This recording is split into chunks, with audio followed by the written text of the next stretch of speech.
본문은 뭐 너무나 간단한 그런 한 에피소드가 담겨져 있는 내용입니다. 이제 나병 환자 한 사람이 예수님께 나와서 이제 내 병을 좀 고쳐달라 이렇게 이제 간청을 하는 그런 내용이고요. 그 간청에 예수님이 이제 외면하지 않으시고 그의 병을 고쳐주셨다. 딱 그 짧은 그 한 사건을 담고 있는 내용인데요. 저는 오늘 이 본문을 묵상하다가 언젠가 봤던 그 기사입니다. 영국에서 이 외로움 담당 장관이 생겼다. 그런 기사 아마 보신 분이 많으실 텐데요.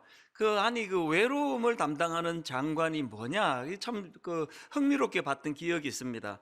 그 기사에는 영국이 왜 이렇게까지 해야 되는지에 대한 이제 설명들도 곁들여 있었는데요. 현재 영국에서 이 고독으로 인해서 고통을 겪는 사람이 900만 명에 달한다는 겁니다.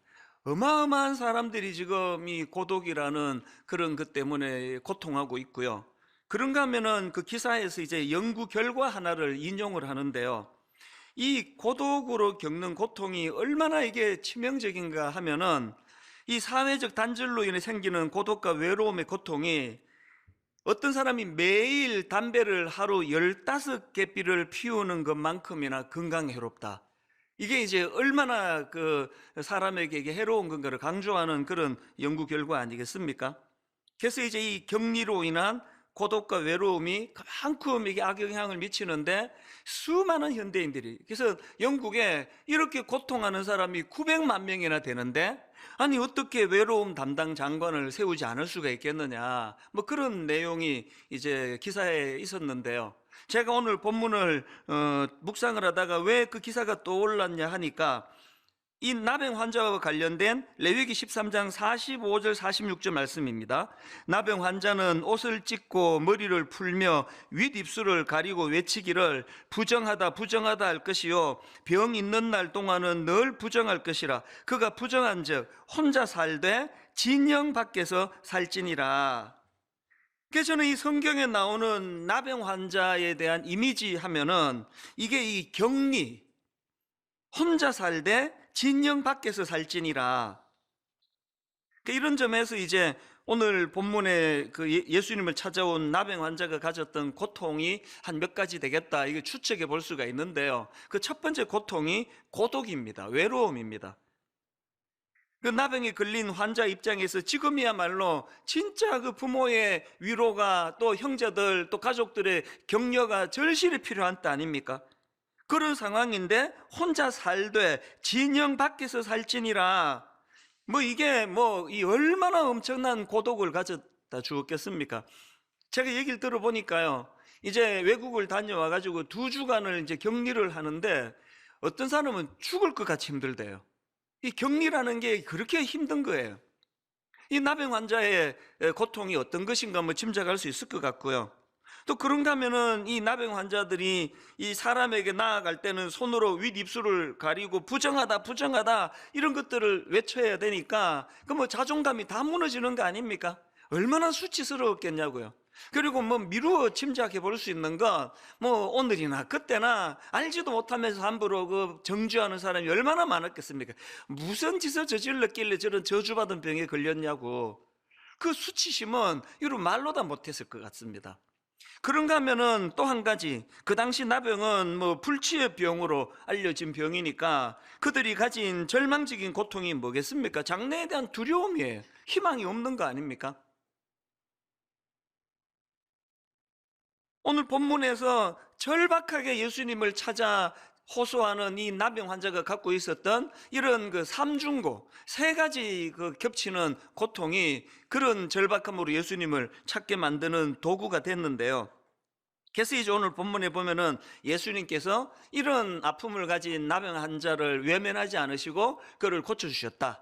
이게 참 간단한 내용이지만 저는 지난 몇 주 동안에 이 말씀에서 나오는 정말 깊은 묵상을 하며 혼자서 은혜를 많이 받았습니다. 오늘 이 본문 속에서 왜 그렇게 제가 이게 오늘 우리 성도님들과 또 저와 현대인들에게 너무나 절실한 말씀이라 그런 생각을 하게 됐냐 하니까, 제가 방금 이 나병 환자가 3중의 고통에 빠졌을 것이라고 그런 말씀을 드리지 않았습니까? 이게 딱 우리 현대인들의 모습 같은 거예요. 이 고립으로 인한 외로움의 문제, 이 우리 문제 아닙니까? 점점 인터넷은 발달이 되고 SNS를 통해서 아는 사람은 뭐 초등학교 동창 다 찾아내고 뭐 이민 간 사람 다 불러내 교제하고 다 하는데, 계속 들려지는 분석들을 보면은 현대인들이 점점 고독해진다는 겁니다. 또 그런가 하면은 이 무너져 버린 자존심, 이 상한 수치심, 너무나 많은 분들이 이런 상한 감정으로부터 치유받지를 못해 고통한다는 걸 저는 너무 잘 알고 있거든요. 또 그런가 하면은 이 장래에 대한 두려움은 오늘 본문의 나병 환자만의 문제가 아닙니다. 코로나를 겪으니까 제일 우리를 힘들게 하는 게 이게 도대체 언제 끝나는 거냐는 거 아닙니까? 그러니까 이런 면에서 보니까 이 본문에 참 절박하게 주님께 부르짖는 그 나병 환자가 이 남의 이야기 같지가 않고, 이게 우리 교회의 그 김 집사님 얘기 같고 박 권사님 얘기 같으니까, 어떤 면에서는 이게 또 저의 모습을 보는 것 같으니까 굉장히 많은 마음이 여기에 담겨지는 것을 제가 경험했습니다. 그런가 하면은 제가 오늘 본문을 주목한 또 다른 중요한 포인트가 하나 있는데요, 제가 발견한 이 문장 한마디 때문입니다. 41절을 보십시오. 예수께서 불쌍히 여기사 손을 내밀어 그에게 대시며 이르시되 내가 원하오니 깨끗함을 받으라. 제가 주목했던 이 포인트입니다. 손을 내밀어 그에게 대시며 이르시되. 아니, 왜 예수님은 그 말씀으로도 고칠 수 있지 않습니까? 그리고 성경에 보면 실질적으로 사복음서에서 말씀만으로 고치신 케이스가 또 많이 나오지 않습니까? 그런데 왜 예수님은 굳이 이 부정한 병으로 알려진 이 나병에 걸리면 격리를 시켜야 될 만큼 이것이 이 격리돼야 되는 이런 병을 가진 환자에게 굳이 손을 뻗어가지고 그 몸에 손을 대시면서 병을 고쳐주셨는가? 오늘 다루고 싶은 포인트가 바로 이 문제예요. 예수 왜 그러셨을까? 제가 이 문제를 가지고 질문하고 또 묵상을 하다가 떠오른 한 장면이 있는데요, 평소에도 제가 참 좋아하는 성경 구절입니다. 마태복음 14장 27절, 예수께서 즉시 이르시되 안심하라 나니 두려워하지 말라. 이 말씀의 배경 다 아시죠? 지금 예수님의 제자들이 풍랑이 있는 바다 너무나 밤새 고생을 하고 죽을 고생을 하는데 풍랑은 잦아들지 않고 그런 절망적인 상황에 빠져 있을 때 예수님이 그들에게 다가가셔서 풍랑을 잠잠케 해주시는데요, 그런데 예수님이 즉시 이르시되, 즉시, 제일 먼저 다른 거 어떤 거 하기 전에 가장 먼저 하신 게 뭐냐? 안심하라, 내니 두려워하지 말라. 전 이런 예수님이 너무 좋습니다. 근데 기계적으로 뭐 이것들 뭐 고생하네, 내 뭐 고칠 내 이거 뭐 해줄 수 있는데 뭐 이런 태도가 아니세요. 감정이 이입이 되시는 거 아닙니까? 밤새도록 그렇게 풍랑으로 고통한 그 제자들을 보시면서 그 마음속에 저는 환자분들을 위해 기도할 때마다 종종 이렇게 기도합니다. 하나님, 저들 마음에 하나님 두려움이 얼마나 큰지, 그 불안이 얼마나 심한지, 고통이 얼마나 많은지 알지 않습니까? 하나님, 그들에게 찾아가셔서 한 말씀만 들려주시기 원합니다. 안심하라, 내니 두려워 말라, 이 말씀을 그들에게 들려주시기 원합니다. 그렇게 기도할 때가 많습니다. 오늘 본문에서 예수님께서 그냥 저렇게 원하는데 고쳐주시 뭐 할 수 있는데 이게 아니에요. 이 손을 내밀어 그에게 대시며, 한 몇 주 전인데요, 이제 이 코로나 바이러스가 이제 막 계속 확산이 되고 이게 뭐 언제 이게 끝날지 모르는 그런 두려움이 참 많을 때인데, 우리 교회의 교구 목사님이 저한테 메일을 보내왔는데요, 그 메일의 한 대목이 정말 저를 감동을 시켰습니다. 그 한 대목을 읽어드리겠습니다. 2달 넘게 담당 교구 지역을 돌아보지 못하고 있어서 궁금증이 컸습니다. 아침에 교구 지역을 둘러보고 싶은 마음이 크게 올라와서 오늘 혼자서 제가 맡은 교구 지역을 돌아다니면서 동네 분위기도 살피고 교구 성도님들의 동네를 다니며 마음으로 기도하는 시간을 가졌습니다. 성도님들이 운영하시는 가게라도 직접 방문해서 인사라도 나누고 싶은 마음이 간절했지만 마음을 추스르고 자제했습니다. 성도님들에게 직접적인 신방의 효과는 없었을지라도 몸이 떨어져 있는 상황에서 저 스스로가 교구를 향한 마음을 다시 한번 다잡고 마음으로 품는 계기가 되었습니다. 이 젊은 교구 목사님의 마음이 저에게는 확 다가온 거예요. 너무 고맙더라고요. 이걸 직업이라 생각하고 이 직장이라 생각한다면 이거 뭐 대박 아닙니까? 놀고 먹는 거 아닙니까? 이제 신방 안 해도 되는데, 이 교회에 모이지도 않는데, 모든 성경 공부 제자 훈련지 아무것도 못하고 있는데, 이건 뭐 하나님 신 절호의 이거 휴가다 이렇게 쓸 수 있는 거 아닙니까? 그런데 이 젊은 목사님이 저를 감동시켰던 건 그런 마음이 아니에요. 그 애틋한 마음, 그 신방을 해야 되는데, 지금 가격 어려운 성도님 그 가정에 가서 기도해 드려야 되는데, 그 마음이 너무 애틋하니까 뭐 사람 만날 수 없는 거 알지만 그 동네를 빙빙 돌면서 그 모습이 너무 감동이 되는 겁니다. 몇 주 전에 제가 우리 전체 교역자들에게 메일을 보냈습니다. 주일날 지금처럼 이렇게 뭐 소수라도 예배를 함께 모여 드릴 수도 없는 문이 다 닫혔던 때 아닙니까? 제가 무슨 메일을 드려 부탁했느냐? 주일학교는 자기가 담당하는 부서에 가서, 청년부는 자기가 담당하는 그 자리에 가서 1시간 정도는 기도 좀 해라. 그 아이들을 이름 불러가면서 그 대상을 부르시면 기도 좀 해라. 제가 그렇게 부탁 메일을 드렸습니다. 왜 이런 부탁을 드릴 수 있었냐 하니까요, 노회에 갔더니 노회장 목사님이 그 이야기를 같이 나누는 겁니다. 너무 감동이 되더라고요. 오늘 예수님께서 그냥 뭐 말 몇 마디로 고쳐주실 수 있는 능력을 가지셨지만 그 환자의 손에 손을 뻗어 몸을 대시는 거는 거기에 담겨져 있는 주님의 마음, 그 가도 만나지도 못할 건데 뭐 알아주는 사람도 없는데 뭐 그게 아니고 내가 그 동네라도 좀 돌면서 우리 성도들의 아픔을 좀 나누어 보자. 이게 다 같은 이야기 아닙니까? 이 터치라는 제목의 책이 있는데요, 부제가 치유와 성장을 부르는 촉각의 과학입니다.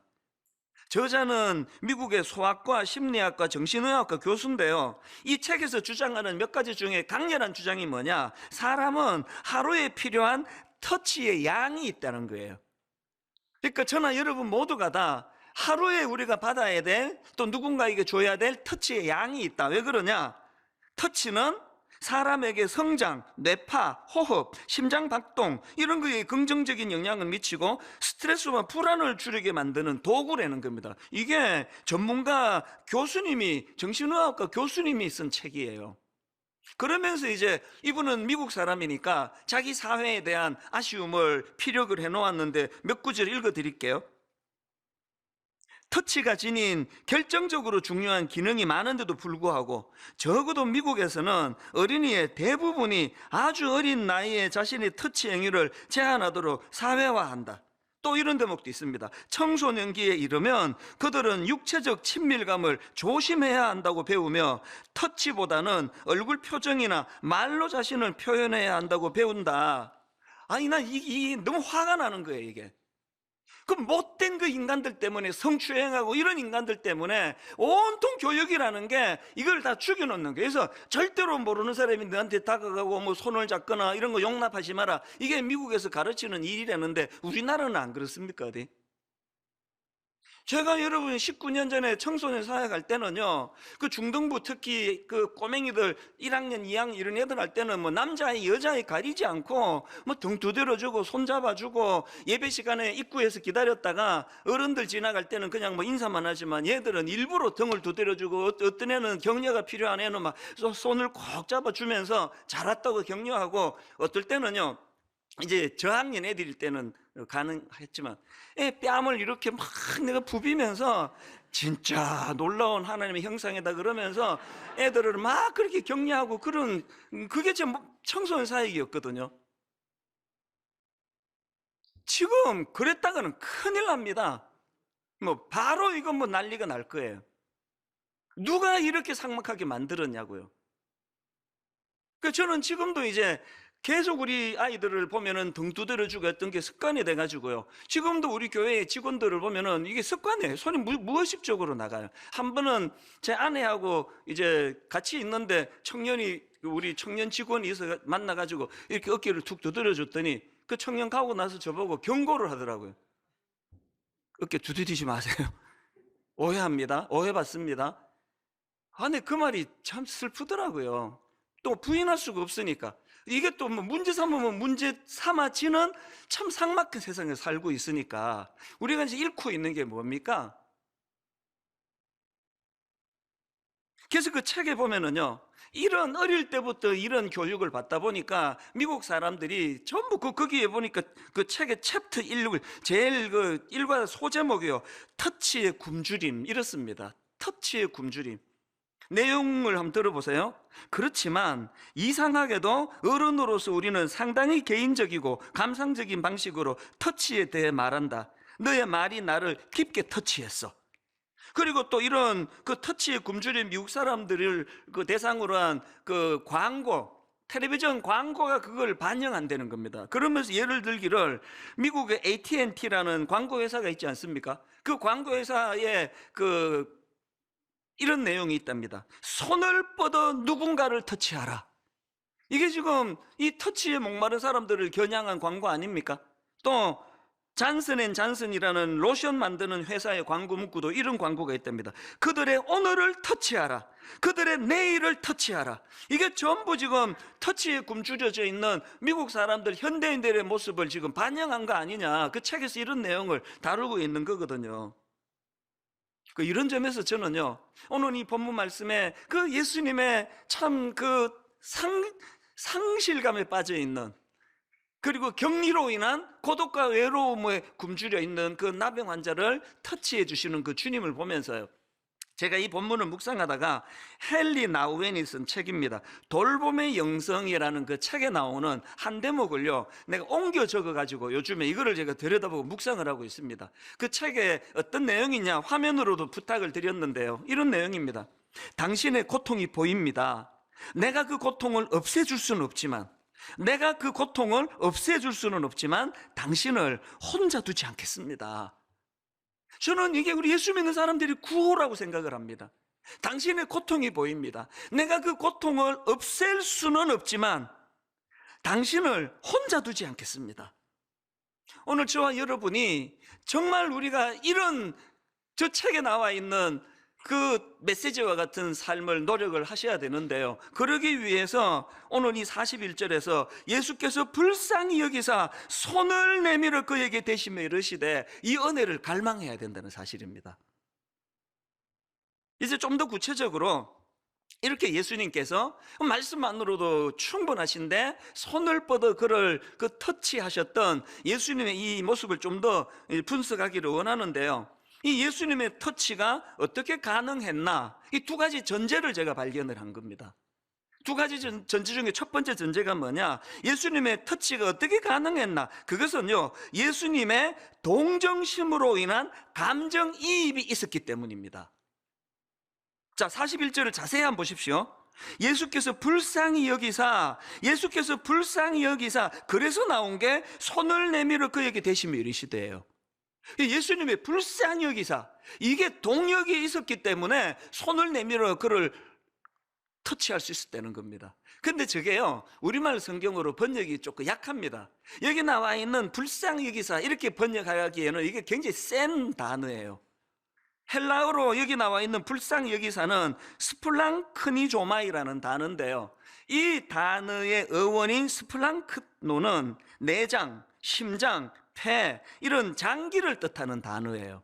그러니까 여기 나오는 예수께서 불쌍히 여기사, 이 말을 뭐 조금 더 그 헬라어에 가깝게 번역을 한다면 이렇게 하셔야 돼. 번역을, 예수께서 억장이 무너지는 아픔으로 그를 불쌍히 여기사예요.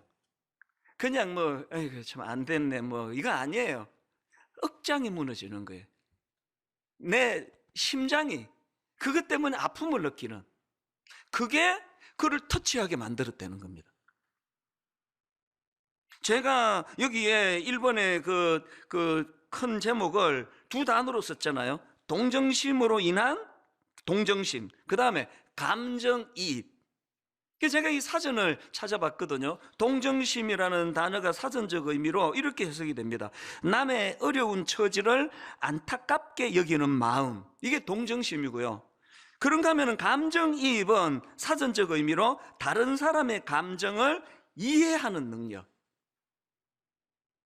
저는 참 한 가지 우리나라에서 안타까운 게 하나 있는데요, 이 동정심이 주로 나쁠 때 쓰여진다는 거예요. 막 화날 때, 너 지금 나 동정하는 거야? 이럴 때 쓰잖아요. 그래서 뭐 내가 저 사람한테 뭐 동정심을 가지고 이렇게 표현하면 큰일 납니다. 이게 굉장히 슬퍼요. 이 동정심을 이렇게 나쁠 때 써버렸기 때문에 감정이입이 잘 안 일어나는 겁니다. 사실은요, 우리 한국 교회가, 한국 사회가 진짜 회복해야 되는 건 동정심입니다. 남의 어려운 처지를 안타깝게 여기는 마음. 목회 잘하기 위해서는 담임 목사가 성도들에게 동정을 받아야 돼요. 아이고, 보니까 뭐 지나내나 다를 것도 없는데 저렇게 무거운 직책을 받아가지고 정말 고생 많이 한다. 불쌍하게 여기시면 그 목회 성공입니다. 집사님, 제가 불쌍하게 보이세요? 그러면 저 성공한 거예요. 아닌 것 같아. 그냥 뭐 큰 거에 해가지고 저 기름기 좀 봐, 얼굴에 저거 잘잘 흐르네 저거. 그거 목회 실패한 거예요. 여러분, 제가 몇 주 전에 이 사회가 아버지 부재의 시대라 그러는데요. 그 사회의 문제도 많지만 아버지 잘못이 커요. 우리는 어릴 때부터 자꾸 아버지를 권위로 생각하잖아요. 저는 요즘에 소원이 하나 있습니다. 우리한테 제가 불쌍하게 보이는 우리 아들한테, 난 우리 딸이 날 좀 불쌍하게 봤으면 좋겠어요. 부부관계의 결정적인 회복의 첫 단추는요, 배우자가 불쌍해지기 시작할 때예요. 그래서 저는 제 아내에게 정말 내가 동정받기를 원해요. 아이고, 이 인간이 내가 30년 전부터 봐서 아는데 실력도 없고 그러면서 그냥 어떻게 이 큰 걸 맡아가지고 오늘도 저 얼마나 힘들겠냐고. 그냥 하루 일과를 마치고 집에 가면은 막 쌩쌩하다고도 문 열고 들어, 미루고 들어가요. 난 우리 집사람에게 동정받고 싶어가지고 쌩쌩하게 들어가지 않아요. 사실은 쌩쌩한데 죽을 것 같아 막 그러면서. 부부가요, 동정을 받으면 그 관계 끝입니다. 뭘 용서하지 못하겠냐고요. 불쌍한데. 오늘 우리 사회가 이 동정심을 죽여놓은 사회이기 때문에, 그래서 누가 여러분 보고 막 화내면서 지금 너 나 동정하는 거지 그러면 할렐루야, 정확하게 받습니다. 그러시면 맞아요. 동정심을 회복해야 된다니까요. 최근에 그 아파트 경비원 자살 사건 아시잖아요.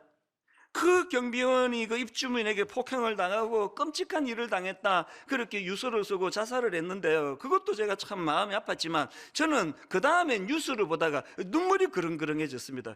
뉴스 보면서 그렇게 마음이 끌려는 거 근래 처음이에요. 그게 뭐냐, 그 입주민들이 말이에요, 참 이 경비 아저씨에 대하여 마음의 미안함을 가지고 그를 위하여 막 플랜카드를 써놓고 편하게, 이제 안 믿는 사람들이니까 다음 세상에서는 편하게 사시라고 그런 마음을 가지고, 심지어는 그 촛불을 들고 그분을 같이 그렇게 참 그리워하는 그 뉴스를 보는데 막 눈물이 나더라고요. 아, 우리나라 삭막하다 그러지만 아직 희망이 있다. 교회가 이런 곳이어야 되는 거 아닙니까?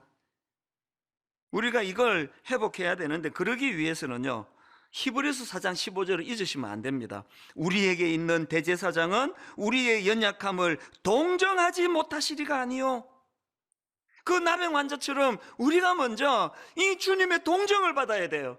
내가 어떤 주님의 동정으로 그냥 쫓겨났는데도 할 말이 없고 내쳐도 할 말이 없고 구원받지 못해도 할 말이 없는데, 동정심 가득한 마음으로 주님이 우리를 십자가로 인도해 주셨기 때문에 오늘도 내가 그거를 의지해서 여기까지 오지 않았느냐, 이 힘을 가지고 나도 누군가, 오늘도 울고 있는, 오늘도 아픔을 겪는 누군가에게 이 주님의 동정심으로 그를 내가 사랑으로 섬겨야지, 이게 교회인 줄로 믿습니다.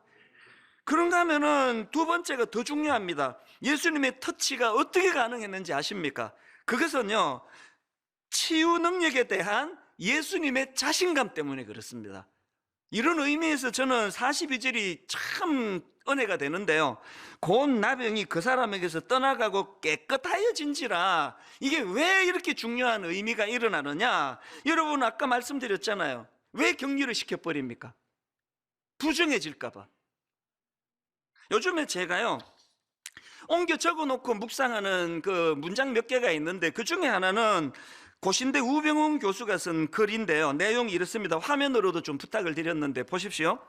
유대교가 접촉을 통해 부정해지는 종교라면 기독교는 접촉을 통해 거룩해지는 종교이다.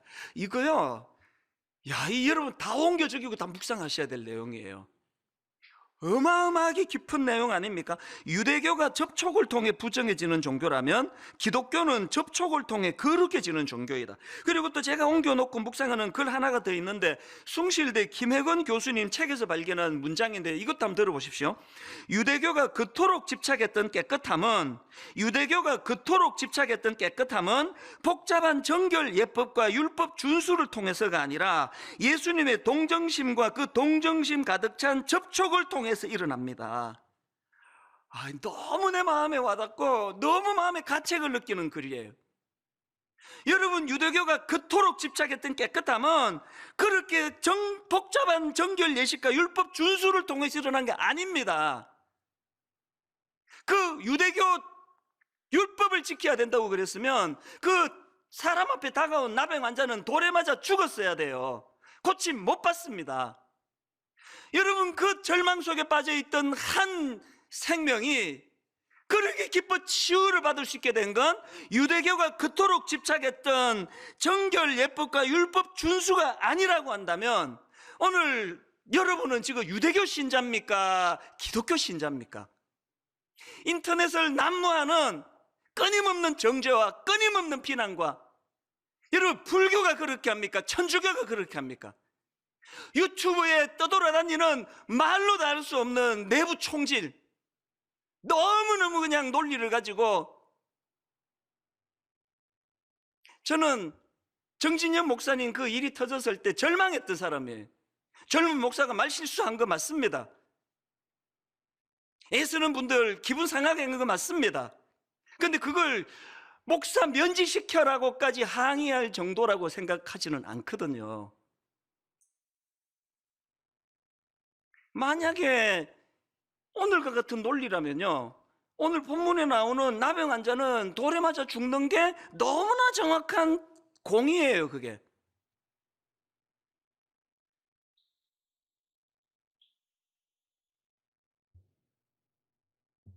형식은 기독교고 성경도 기독교에서 요구하는 성경을 갖고 다니는데, 신앙은 유대교예요. 유대교.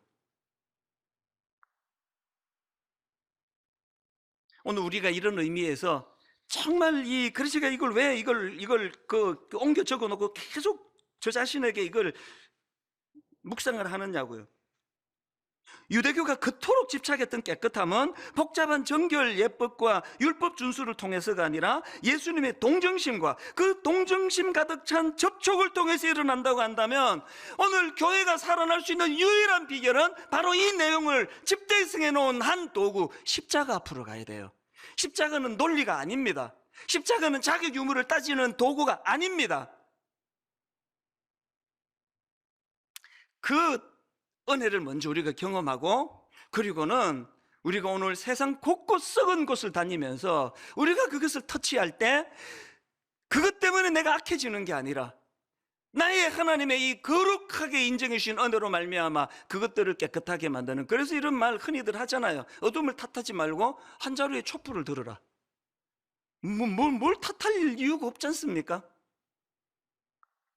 저는 그 N번방 사건이라고 그 디지털 성범죄라 그러기도 하고 성착취, 그렇게 그 못된 것들이 어린 애들을 갖다가 그런 그 영상을 찍어가지고 이것들을 가지고 돈을 받고 팔고 와서 참 절망적인 그런 기사가 떠돌아다닐 때, 저는요 정말 거룩한 한 사람을 만났습니다. 이 표현 말고는 다른 표현이 없습니다. 이분의 인터뷰 기사를 통해서 봤는데 여자분인데요, 이분은 제가 이제 막 다시 그 기사를 검색해서 못 찾아가지고 정확하게 직업 이름을 내가 표현을 못 하겠는데 제가 그냥 만들어 봤습니다. 이분은요 포르노 감별사예요, 쉽게 말하면. 그러니까 이게 직업이 아침에 출근하면은 시작하는 게 그 포르노 보는 거예요. 그 N번방기 같은 이런 것들을 보는 게 직업이에요. 그 인터뷰를 쭉 제가 보는데 마음에 존경심이 나오더라고요. 여러분, 그 누군가는 그 일을 해야 그런 것들을 잡아낼 거 아니냐고요. 저보고 하라 그러면 저는 못 견딜 것 같아요. 막 미쳐버릴 것 같아요. 그런데 이 여자분이 그 일을 지금 감당을 하는데 왜 하실까요? 모르겠습니다. 전제 하나 있습니다. 무슨 자신감이 이분에게 있습니까? 내가 이딴 거 100년을 봐도, 내가 이런 거에 영향을 받아 난 더러워지지 않는다. 그 확신이 있으니까 그 직업을 계속 갖는 거 아닙니까? 젊은 청년들, 젊은 크리스찬들, 한국의 소망은 여러분에게 있습니다. 오늘 이 젊은 청년들에게 내가 눈물로 호소합니다. 여러분이 세상과 접촉할 때 세상의 더러움이 여러분을 더럽게 만드는 것이 아니라 여러분의 거룩함이, 여러분의 깨끗함이 더러운 세상을 정화시키는 능력의 주님의 자녀들 되시기를 바랍니다. 주님께서 그 자신감이 있으셨기 때문에 터치할 수 있는 거예요. 그 자신감이 없으면 하실 수 있습니까? 더럽혀지는데. 그래서 저는 오늘 간단하게 두 가지 적용, 기도 제목, 또 마음의 소원, 그 두 가지를 제가 사모하며 두 가지로 나누기 원하는데, 첫째로는요, 여러분 우리 모두가 다 이 예수님의 터치를 사모하셔야 됩니다. 오늘 이 나병 환자의 절실함이요, 여러분 이게 잘못하면 이게 돌에 맞아 죽는 일이에요. 이거 목숨 걸지 않으면 할 수 없는 일입니다. 그런데 내가 그냥 이렇게 사는 것보다 차라리 내가 한번 깨끗함을 시도하다가 돌에 맞아 죽는 게 낫지, 나 이렇게는 못 살겠다. 그 절박함이 있었기 때문에 주님 앞으로 나갈 수 있게 된 거 아닙니까? 오늘 교회의 성도님들의 치명적인 문제는 이 절박함이 없다는 거예요. 저는 이번 주간에 너무 기뻐요. 내일 모레 너무너무 기대가 돼요. 다락방이 그동안에 임시로 그냥 막 하다가 이제 이번 주부터 드디어 정식 다락방을 이제 개강을 하거든요. 어제 우리 남녀 직장인 순장님들과 함께 다락방 그 공과를 같이 나누고 우리 교구 목사님과 나누는데, 하루 종일 저에게 우리 교구 목사님이 들려주는 너무너무 가슴 벅찬, 이제야 숨을 쉴 것 같습니다, 이제 순장 모임을 가지니 이제 좀 살 것 같습니다. 여러분, 어떤 분은 이거 화면으로 막 답답하고 그래서 이게 안 간다 그러고 그거 진짜 여러분 잘못 생각해요. 지금이야말로 가셔야 될 때, 지금이야말로 이 갈급함을 가지고 서로가 기도해야 될 때예요. 부탁합니다. 그동안 안 나가시던 분들도 다락방에 다 나가셔야 돼요. 그래서 같이 교제하고 같이 마음을 나누면서 예수님의 터치를 경험하셔야 됩니다. 두 번째로요,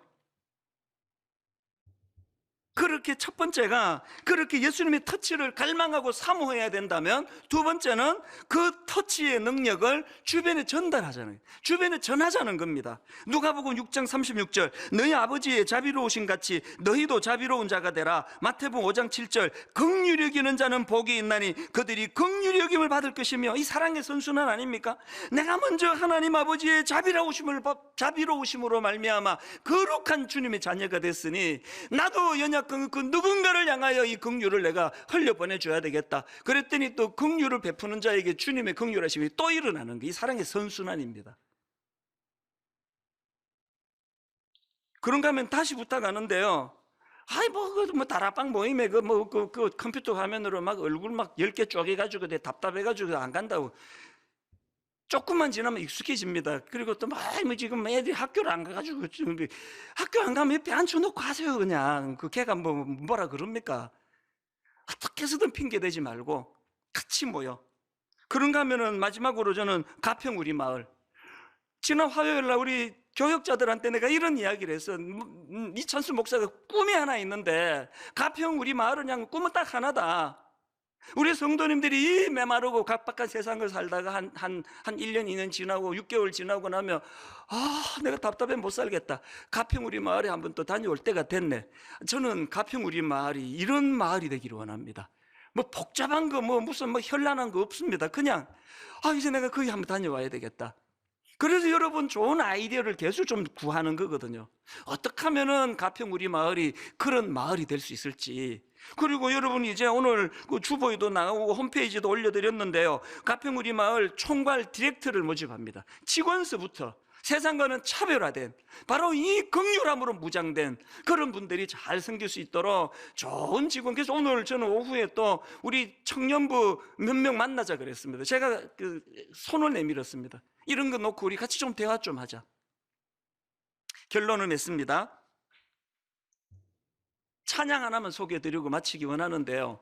어제 오전입니다. 제가 이런 말씀을 쭉 준비하다가 제가 대학생인 시절에 그 CCC라는 선교단체에서 참 즐겨 불렀던 찬양이 하나 있는데 제목이요, 주님의 계절이에요. 주님의 이 사계절을 가지고 주님을 노래한 건데, 예를 들면 가사가 이렇습니다. 봄날, 예수님 봄날에 오신다면 새싹이 움틀 때에 마음 깨끗한 사람 찾겠네, 꽃들을 돌보도록.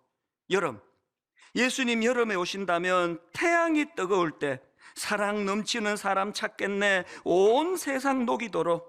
가을, 예수님 가을에 오신다면 오곡이 익어갈 때 마음 성실한 사람 찾겠네, 열매를 거두도록. 어제 아침에 마음을 먹먹하게 만든 건 겨울이에요.